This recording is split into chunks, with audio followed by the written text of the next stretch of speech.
చంద్రబాబు నాయుడు గారు ఒక ముఖ్యమైన అంశాన్ని ప్రస్తావించారు. నీటి లభ్యత గురించి వాళ్ళు ప్రధానంగా మాట్లాడారు. ఒక్కోసారి వర్షాలు రావట్లేదు, ఇబ్బందిగా ఉందని. ఇట్లాంటి సమయంలోనే మాజీ ముఖ్యమంత్రి జగన్మోహన్ రెడ్డి గారు ఒక మంచి ఆలోచన తీసుకొచ్చారు. రాయలసీమ ఎత్తిపోతల పథకం. రాయలసీమ ఎత్తిపోతల పథకం ఎంత దూరదృష్టితో చేసిందంటే, కృష్ణా నది కానీ తుంగభద్ర నదికి కానీ మనకు శ్రీశైలం డ్యామ్ అన్ని రిజర్వాయర్లలో గేట్లు ఎత్తేసి నీళ్లు తీసుకుంటాం. రాయలసీమ దురదృష్టం, శ్రీశైలం ప్రాజెక్టు సరైనగా డిజైన్ చేయకపోవడం వల్ల గేట్లు మూసేసి వెనక నుంచి నీళ్లు తీసుకోవాల్సిన దుస్థితి.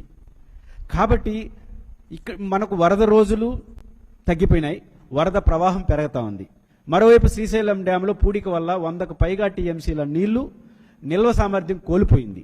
శ్రీశైలం డ్యామ్ నిల్వ సామర్థ్యం కోల్పోయింది, వరద రోజులు పడిపోయినాయి. కాబట్టి వరద రోజులు వచ్చిన నేపథ్యంలో శ్రీశైలం డ్యామ్, నాగార్జున సాగర్, ప్రకాశం బ్యారేజ్ నిండేసి అంశలదీవి దగ్గర సముద్రంలో కలిసే ఈ సమయంలో ఒక 20 రోజులు ఏంటో ఉంటుంది. ఈ టైంలో వీలైనంత త్వరితగతిన శ్రీశైలం ఎగువ భాగాన్ని నుంచి మనం నీళ్లను లిఫ్ట్ చేసుకోవడం రాయలసీమ ప్రాజెక్టుకు చాలా అవసరం.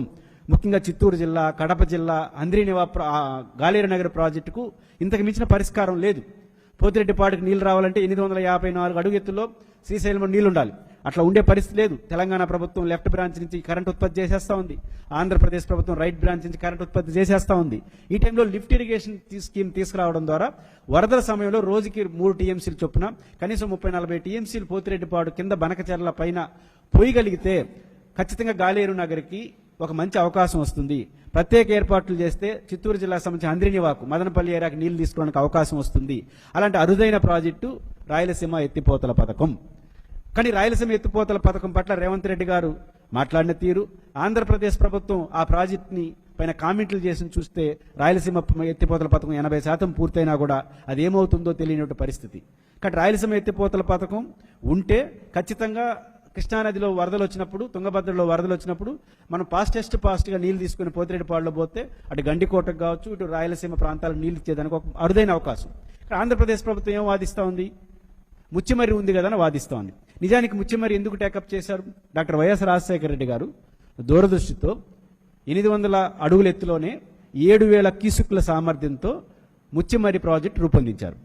ఆ ముచ్చిమర్రి ప్రాజెక్టు సాంకేతికంగా అన్ని అనుమతులు తీసుకొచ్చారు. దాని లక్ష్యం ఏంటంటే కేసీ కెనాల్ స్థిరీకరణ. కేసీ కెనాల్ స్థిరీకరణ కోసం ముచ్చిమర్రి ప్రాజెక్టుని రాజశేఖర రెడ్డి గారు టేకప్ చేశారు.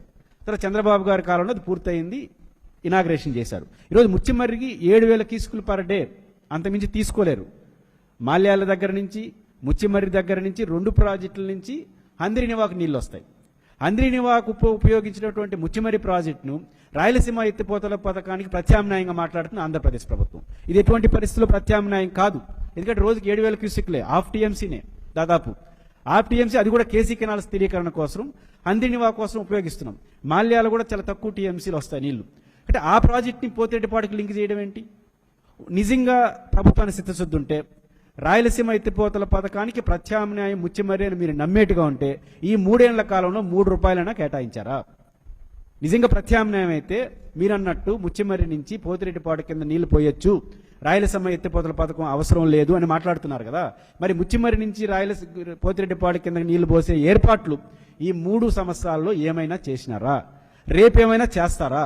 కేవలం రాయలసీమ ఎత్తిపోతల పథకాన్ని విమర్శించడానికి ముచ్చిమర్రిని వాడుకుంటారంటే అది సరైనది కాదు. కాబట్టి రాయలసీమ ఎత్తిపోతల పథకం, ముచ్చిమర్రి, సిద్ధేశ్వరం ఇవన్నీ కూడా మనకు రాయలసీమలో నీళ్లు తీసుకురావడానికి, శ్రీశైలం ఎగువ భాగాన్ని నుంచి వాడుకోవడానికి ఒక అరుదైన అవకాశం.